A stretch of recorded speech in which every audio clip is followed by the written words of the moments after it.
Hello, everybody. My name is Frank Norris, and welcome to Frank and Stan Chat. It's number 10. We're great. It's great that we've had enough interest to keep these going for 10. And actually, we've got another 3 lined up. So we've got people else wanting to get involved. So hello, Stan. Hello, welcome to the shed with windows. I know, you're in a completely different place. I said to you before, it looks a bit like a cricket pavilion with all your sort of cricket memorabilia behind you. Where are you? If I said summer house, it sounds a lot more grand than it is. On the estate, the Salford estate, is it? Yeah, it's just that they're working on the pavements at the front and it's very noisy. Right. And the little knocking sound you can hear here is either the squirrel or pigeons on the roof. I'll get my water. If it's squirrels, I'll get my water pistol out in a while. And well, it's just the 2 of us this week, and it's been. I mean, every week of the started these has been well, it's always been something to talk about. And actually this week, yesterday in fact, the latest government guidance on the returning of schools was published. So I'm sure we're going to venture into that as well as other things. So anyway, just to cover again what sort of the rules are. That actually Stan and I have known each other since 1995, and we regularly met in Manchester, various places, just to chew the fat. And so these lockdown videos started because we were beginning to miss those, and then they turned into weekly events. So that's the origins of it. But we had some ground rules on the first one, which are probably worth repeating, that we're going to be honest, we're not going to slag anybody off. We appreciate that these are very, very difficult times. Neither Stan nor I have been involved in anything like this as head teachers. But actually, I think that we do, though, want to be challenging. And if we feel as though things that could have been done better, or perhaps an alternative, we feel it's only right that we chat about that, and hope that people either agree or disagree. If on both sides, if you agree or disagree, we're more than happy for you to contact us to let us know your own views. But anyway, so one of the things we had is this word, your word, Stan. Kind, not nice, kind. Yeah, we want to be kind, and we would like others to be kind to us. So we're going to try and do that today.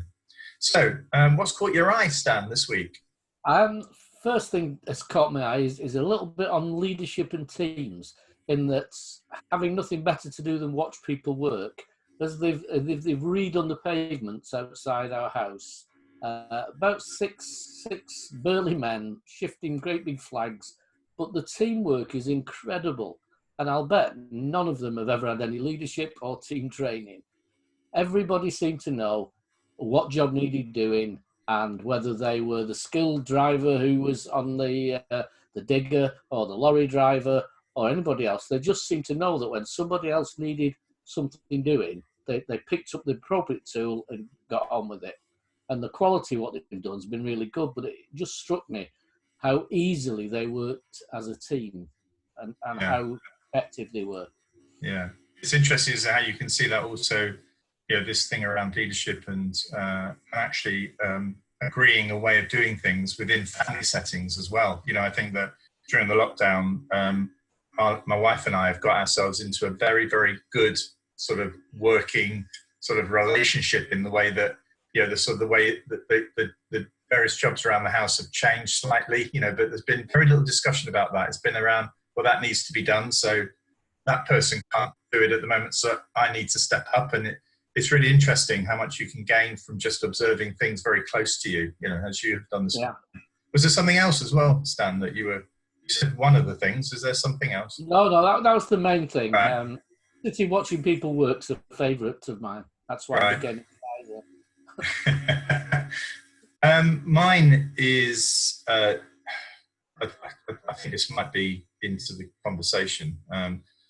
I noticed a tweet last night, which came from Laura McInerney, referring to a Channel 4 fact check on comments made by the Prime Minister regarding the speed with which testing centres were issued to Leicester when it became clear that there was an increased spike in infection rates there.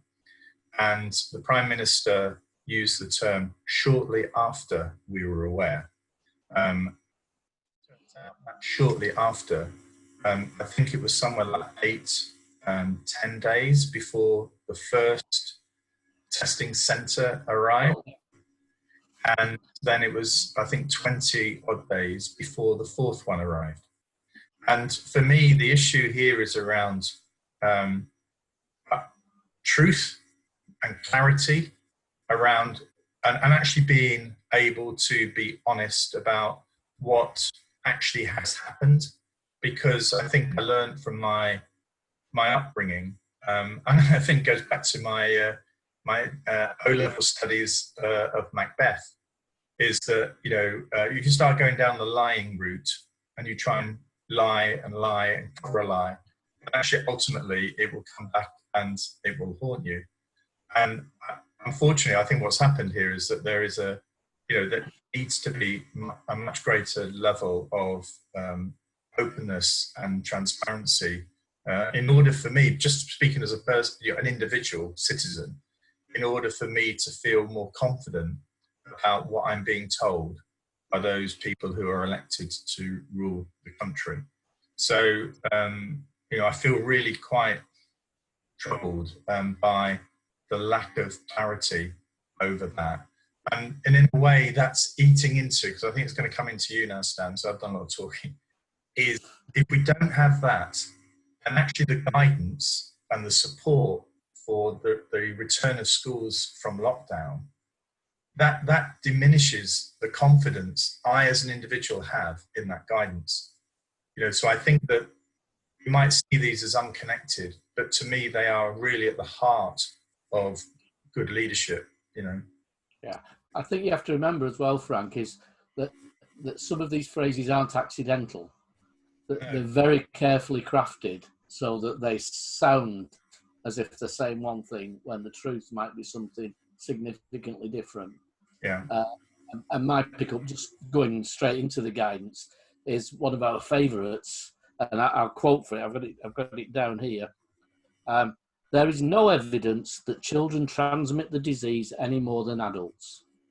And that's one of those non-statements. It's a fact. There is no evidence. But if there's no evidence, you can't make a decision. You can't make a judgment.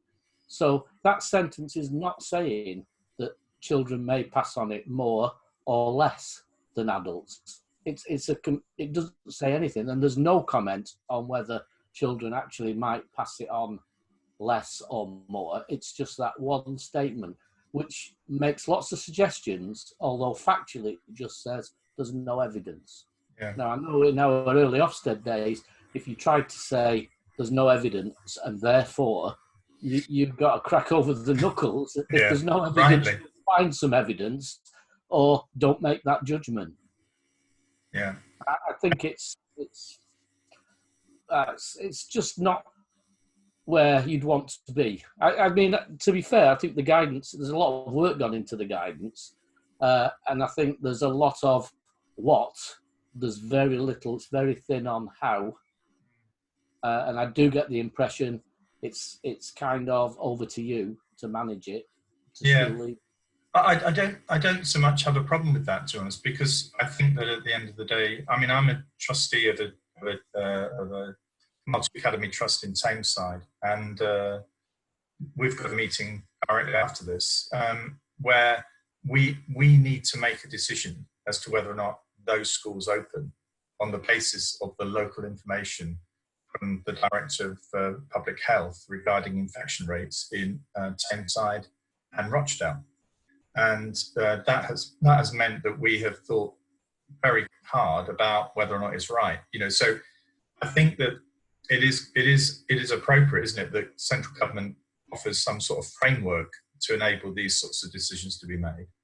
But actually, I feel as though I'll be castigated if we don't open, regardless of the evidence. Yeah.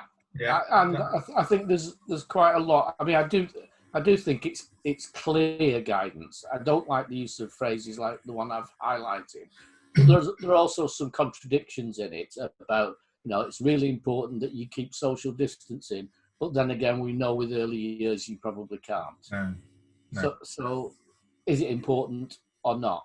And the fact that the guidance changes for older key stage 3 and 4. Why is that? If you go back to there is no evidence that there's any difference in transition, why is there a difference in the age range of young people and children?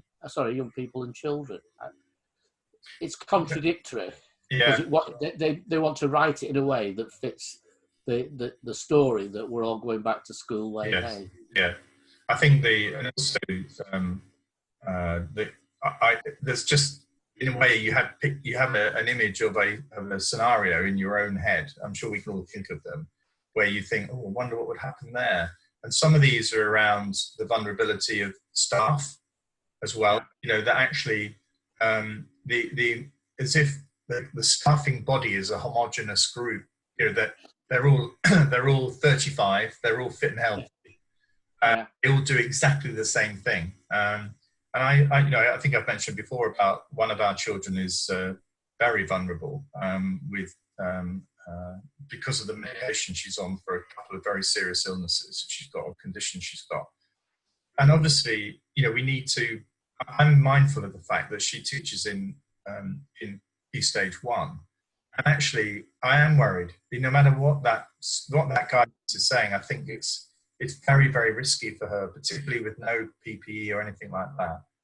Because if she catches COVID, I hate to say it, but there will be people that are working in school. If they get COVID, their chances of survival are very thin.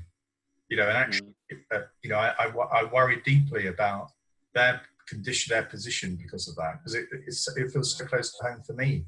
So this idea that the guidance needs to relate to individual situations, individual classes, individual teachers, individual families. This idea that you're going to get a fine if you don't turn up for school.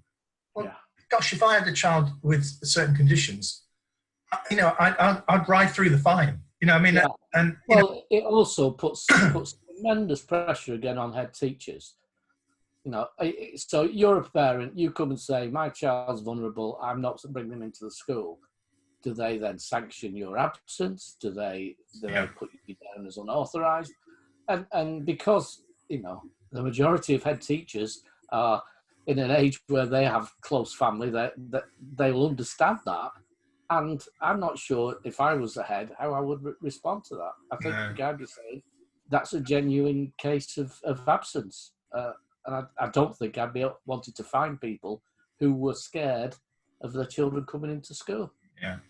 Well, I think that there is a bit of, I think a lot of parents have appreciated either what schools are doing during lockdown to keep children coming back in or to look after key workers or vulnerable kids. But I think also they've appreciated what teachers actually do. And I've spoken to and heard a number of parents who are in awe of what schools have done. But there is a bit of a narrative, isn't there, around, well, the unions are a reflection, the teaching unions are a reflection of a very lazy, unprofessional body of people. And basically we need to hammer them because they're all lazy so-and-sos and they're not doing anything. I really feel personally hurt by that sort of narrative.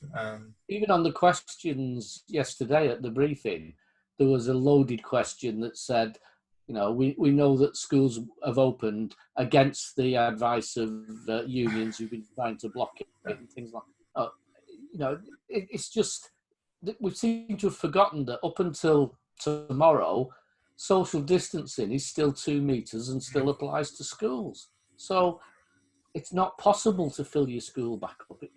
You can't do it. And I think that I read a little article in The Guardian, which was a suggestion that actually the grand plan is let's forget that this coronavirus ever existed. Yeah. Let's just pretend it's gone away and get back. And I just think the other thing we've not got to the bottom of yet, or I've not, is in Leicester, one of the first things they did was to say they were going to close some schools. Yeah. Well, the truth Why? is, this is the openness, the transparency. I heard first, well, I saw it on television, Matt Hancock's statement to Parliament about that lockdown, and it weirdly mentioned children. This. Now, what we haven't got is information as to the age group that's currently affected by this spike. I haven't seen that. You know, it helps. We're basically we're scratching around trying to get the data about, you know, Salford or Manchester. You know, whether it's pillar 1, pillar 2 included. You know, let alone the age profile of the infection rate. You know, I understand. You know, the worst thing here would be, and I really hope this isn't happening, the suppression of information that actually affects the decisions that Williamson was making yesterday.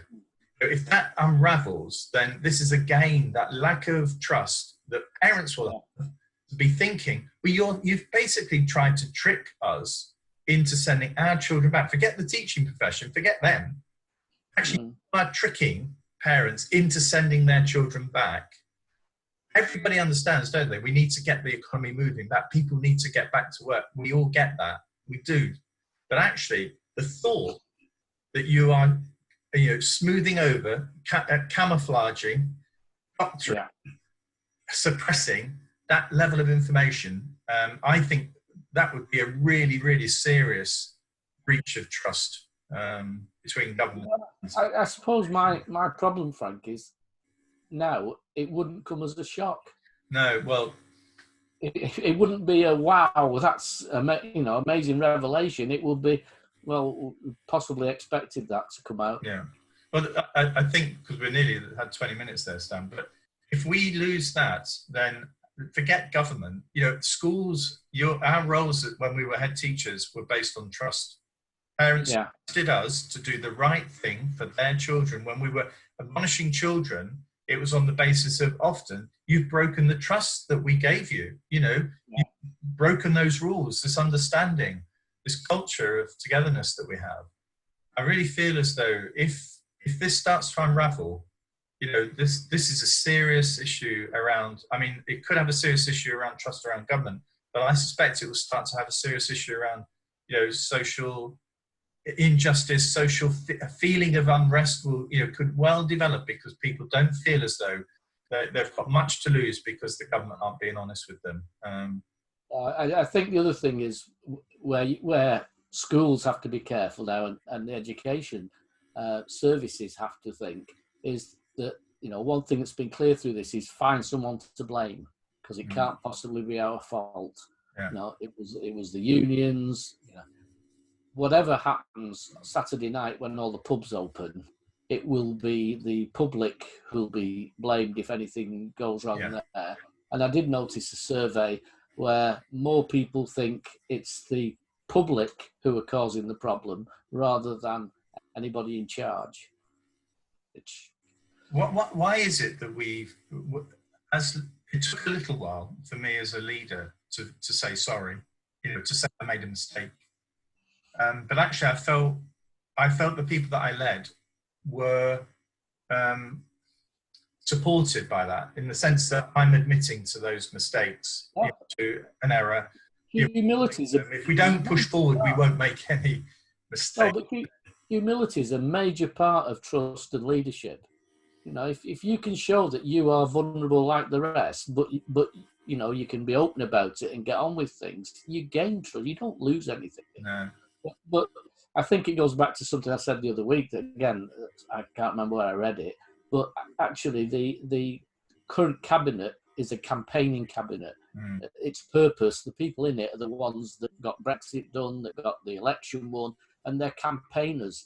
They're not necessarily the people you want running the government. But what happens then is, when they're pushed, they switch to their campaigning mode. So they tell us how well they're doing, how much money they've spent, you know, 50 billion pieces of PPE, and because that's again another campaign. We're showing how much we're doing by quoting amounts of money, not the how, the why, and what's going on. I've been thinking there, Stan, because I think we're going to have to come to a close, but you often put a track title alongside the cover for these videos. And I think it's the Elton John song, Sorry Seems to Be the Hardest Word. Probably the one that needs to do it this week. Well, the ones in my head were, I'm leaving it all up to you and Get Back. I think Get Back probably gets it for me. Okay, well, thank you all for, I hope you've enjoyed listening to Stan and I chatting. They are completely unscripted. We generally have a minute or two before the video just to check on what we're going to say so that we're ending up not covering the same sort of thing. So I hope you've enjoyed it. Next week, we have a guest. It's Mike Huddingbowl. Mike Huddingbowl used to be an HMI with Ofsted. He's now I think it's actually a CEO of a very small trust in Cheshire, I think it is. But Mike's role in Ofsted used to be around school inspection. So he used to do some of the work that I previously did around school inspection framework development. And Mike and I did a lot of work together on local authority inspections. So he still does some work for Ofsted. So obviously we don't want to compromise any of the stuff around that. But basically I've known Mike a long time. It'd be interesting to see the sort of things we're going to chat about next week. So anyway, it's great to see you all. And again, if you've got any comments you want to make, we're available on Twitter. Athena is... Be kind, keep kind. And Frank W. Norris on Twitter. Yeah, be kind, be kind. Anyway, bye everybody. Thank you, Stan. Bye. Bye.